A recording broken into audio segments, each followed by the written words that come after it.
Recently, I was given a treasure trove of family history. I went through an old trunk full of photos and documents and antiques, and one of the most exciting finds was my grandpa's diary and his love letters to my grandma. I'd always heard rumors about their blooming love affair, but now I was reading it in his own words. The rumors were true. He was, in fact, a romantic, a head over heels in love Romeo. After reading what he wrote, I wanted to explore what my grandparents' lives were like. When they were young in the 1930s, the Great Depression was ravaging the Canadian prairies. In combination with economic decline, a drought swept through the once ample farmland of the western provinces, devastating the farmers in Alberta. In 1933, in the midst of the Dirty 30s, Bob Stewart and Myrtle Portforce fell in love. Bob and Myrtle both grew up in and around Hanna, Alberta in the early 20th century. Their parents were pioneers, taking advantage of inexpensive and expansive land, but they understood the hardships that came along with living on the prairies. The late 19th and early 20th centuries saw an influx of pioneers to the open land of the prairies.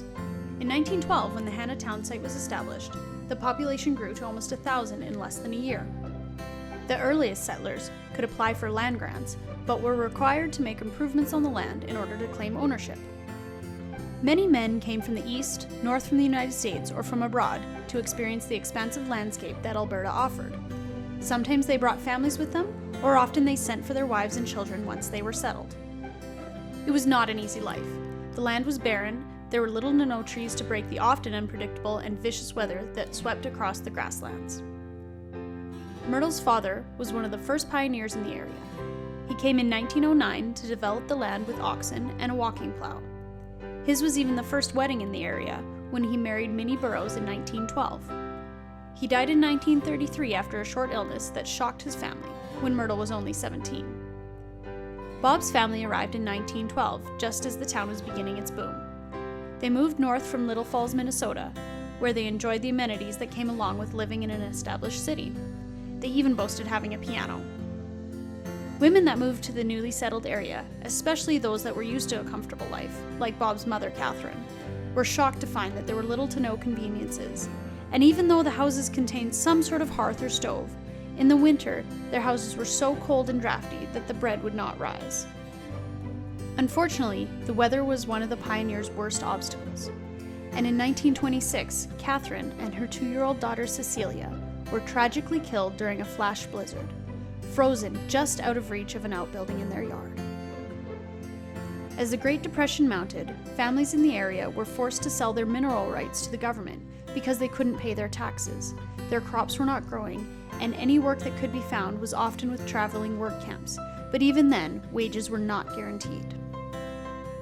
Even though both families were living through difficult times, Myrtle and Bob met and instantly fell in love in 1933. Bob was 27 and Myrtle only 17. All that has been written before is ashes. Now I start a new life. April 13th, 1933. Dear Diary, it is the beginning of life for me. What's past was the same as death. Became engaged to Myrtle and am the happiest I've ever been in my ill-spent life.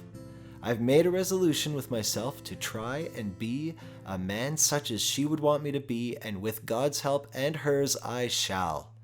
I have to wait 1 long year, an eternity in itself, but am far happier than I deserve. Bob was head over heels for Myrtle, but he was not only 10 years older, but also a Catholic. The Portforce family were Methodists, and this was just one more reason for the skepticism of the relationship. He often mentions religion in his diary, but the difference in denomination obviously wasn't an issue for him. April 17th, 1933. Went to endeavor and treasure hunt.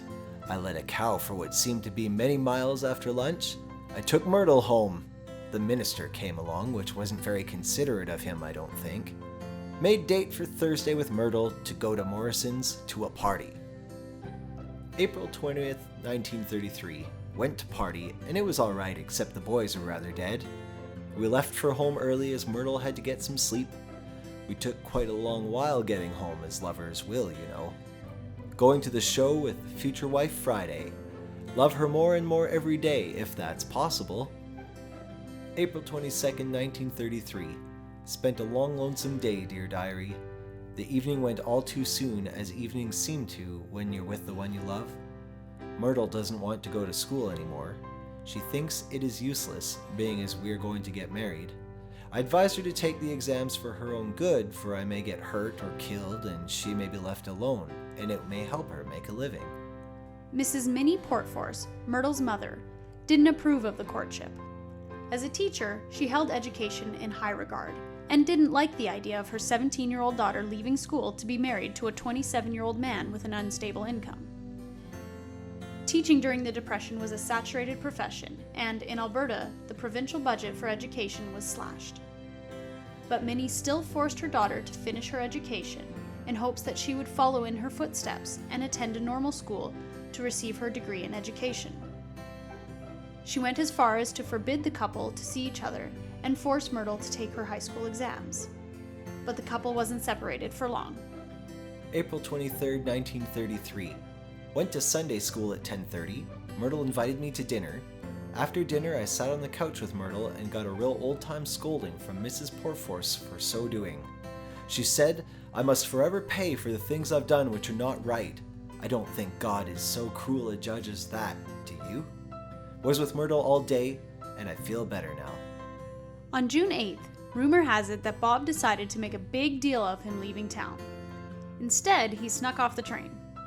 He and Myrtle caught the next train out of town to Craigmile and eloped. Although they were together, life was not easy for Bob and Myrtle. Bob took to working on the railroad and in camps near Huxley, Alberta, taking what jobs he could to send money home to his new bride. Huxley, Alberta, September 6th, 1933. Dearest sweetheart, we arrived here okay in 2.5 days. We are all fading in the bunk car and having an awful time. It started to rain when we were 10 miles from here and it still is. I'll send you some money as soon as we get to work. Dear, the crops here are pretty good, and we'll probably get a good run if the weather ever gets dry. You may see Dad, and if he gives you money, use it if I haven't sent any before he gives it to you. Jim said Dad was trying to find me Saturday after I left town. It's darn lonesome here without you, darling, but I'll have to stand for it for a while. It's worse when I go to bed than any other time because these apes are always talking and joking the day, but at that it's bad enough. There's no news yet, so I'll close for now. Please don't get too lonesome, little wife, and write often. Mary will know our address. Your loving husband, R.S. P.S. I sure miss your kisses, Myrtle. Huxley, Alberta, September 16th, 1933. Dearest Myrtle, as you say, you are still kicking. Well, so am I in both senses of the word. We're cooking our own meals in the bunk car, and believe me, that is not any fun. It rained here again last night, and we won't be able to thresh until Monday. I had a cold all the time until a day or so ago, and that combined with being away from you don't make me any too good-natured. I'll send you some money as soon as Andy gets some, as I know you must need it. I'm glad to hear you are well, darling, and to know that you and Marjorie have talked some things over.